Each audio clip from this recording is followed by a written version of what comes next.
As an organized religion, we feel it is our function to actively provide outreach, to lead by example, and to participate in public affairs, wheresoever the issues might benefit from rational satanic insights.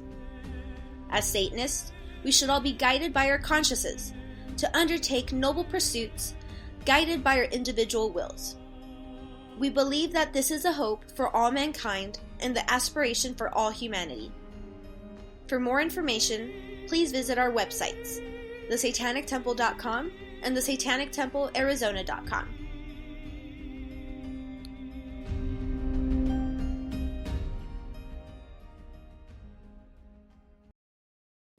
And welcome back, everybody. We are back on the air after our PSAs.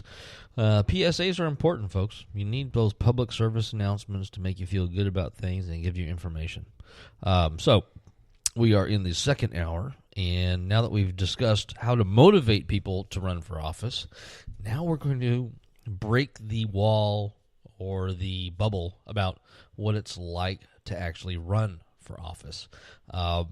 We have on our special guest, Kara Nicole Trujillo, who ran for the House of Representatives in Arizona Legislature House in LD26. And, of course, Kara and I, who ran for Senate and House in LD16.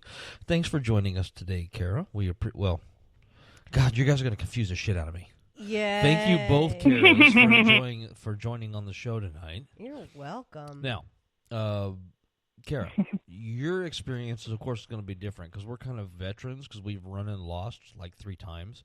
But this was your first experience running for office. So what did you think about the whole experience? Well, I thought it was very interesting. First of all, I'm just going to say this is going to be a terrible hour.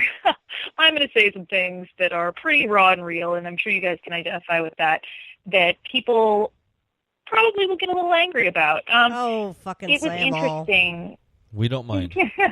We don't care who we piss off. I'm sure you guys felt this way, too, that you thought that people were more intelligent than they actually are. Well, now, I had a really interesting experience. I thought people had enough sense to vote not only for who they wanted, but against those they don't. And I found that wasn't true at all.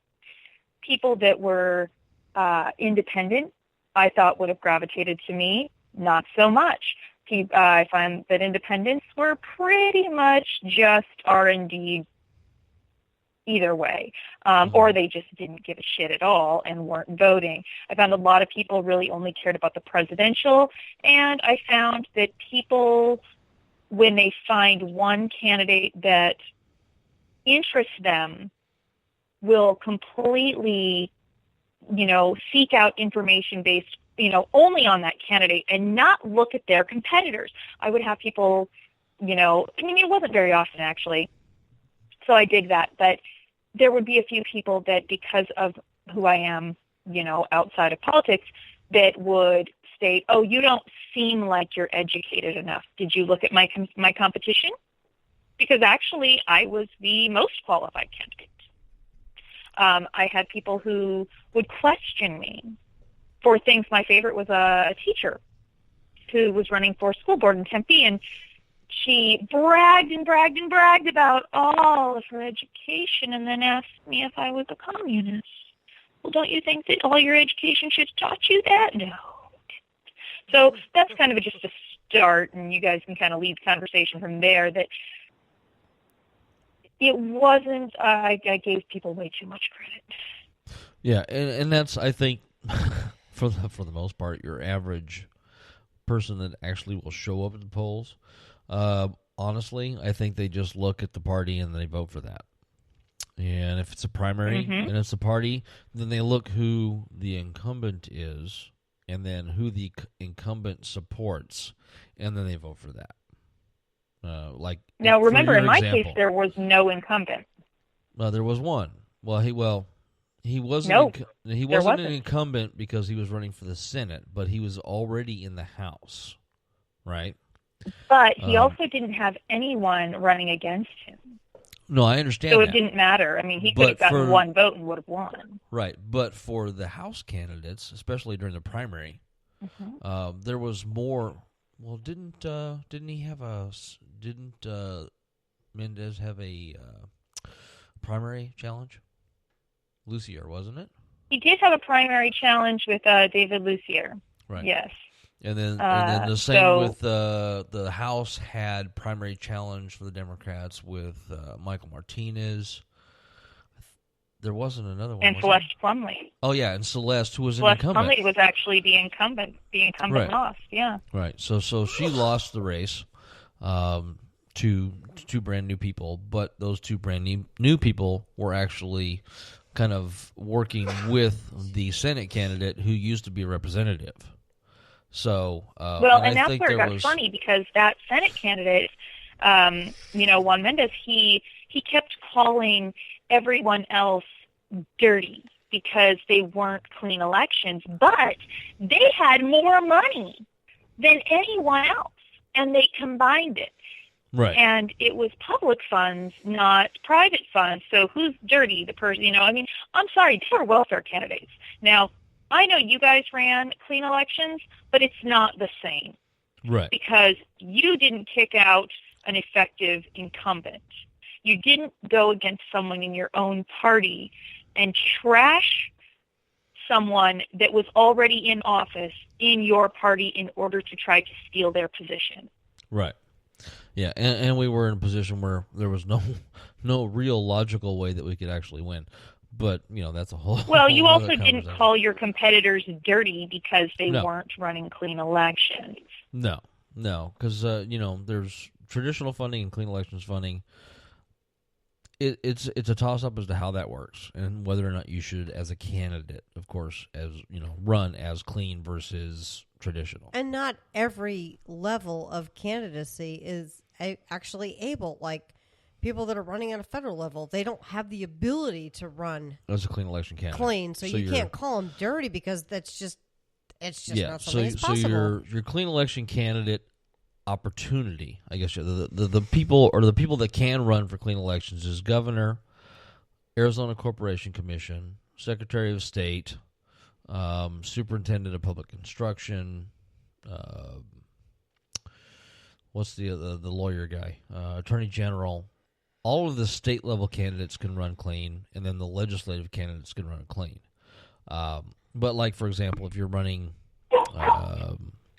for school board or for mayor or anything like that, there's no such thing as clean elections. See, your dog agrees. I Yes, my dog does agree. So one of the things She that never does that. I'm sorry. Oh, that's okay. Our dogs do that all the time. They haven't yet today, but I'm sure it's coming up sometime soon.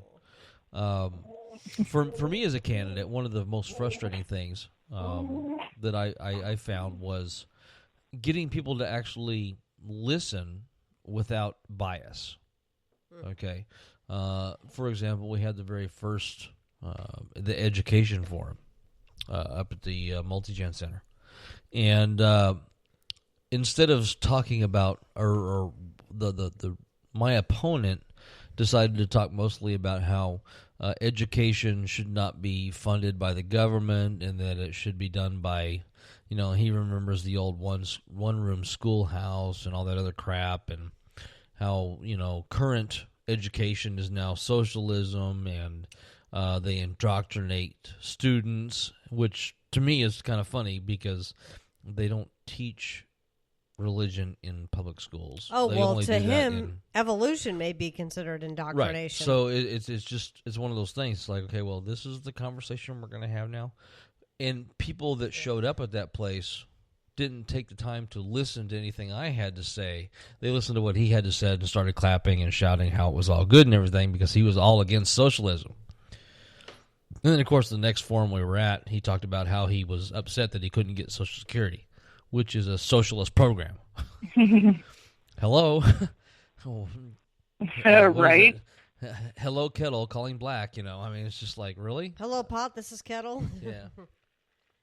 Well, and that's where we really have run into a problem nowadays is that everyone is so party attached. I mean, I know people that are very, very hung up on Trump, and no matter what he does, he can do no wrong. Or they go, well, Obama did, and that's what happens. And when Obama was in office, it was, well, Bush did, and that's the problem. They treat our government like the Super Bowl. It's the red versus the blue. It's go team, go. And we've got to stop that and start looking at people.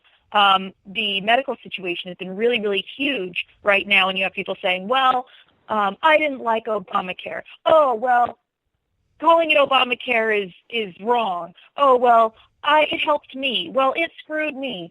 It doesn't matter who's running medical. There will always be a group of people getting screwed. Right. Even with the ACA, before the ACA, after the ACA, someone's getting screwed. And no one's looking at that saying, what is going to help everybody? And that's actually very funny because when you look at it, long story short, you are not going to get your money back. We have to start recognizing that they will not be lowering our taxes anytime soon. So now all we can do is get them to place it in programs that are helpful to us. You're losing that money anyway. Do you want your money going into the CEO's pocket to buy another car, or do you want your money to go to give you and the poor kid medical care? Because you don't get to keep it. That's not an option. And the insurance companies are the fucking devil. It has nothing to do with fucking Obamacare, which used to be Romneycare. People just don't understand enough about it. And all these people that lost their health insurance because they didn't realize that Obamacare and the ACA are the same fucking thing. Well, they haven't lost it yet because Trump Care failed. Oh, okay, thankfully. give them time because it's only 2 months in. We still got another 3 years and 8 months of this shit, unless something drastic happens. Jesus. But yeah, I think we've kind of gone off. We were talking about running for office, so we're in a Twitter generation. Everything has to be 140 characters or less. Everything is about what is going to give you the most momentum today. Even our news hashtag. doesn't. The right hashtag.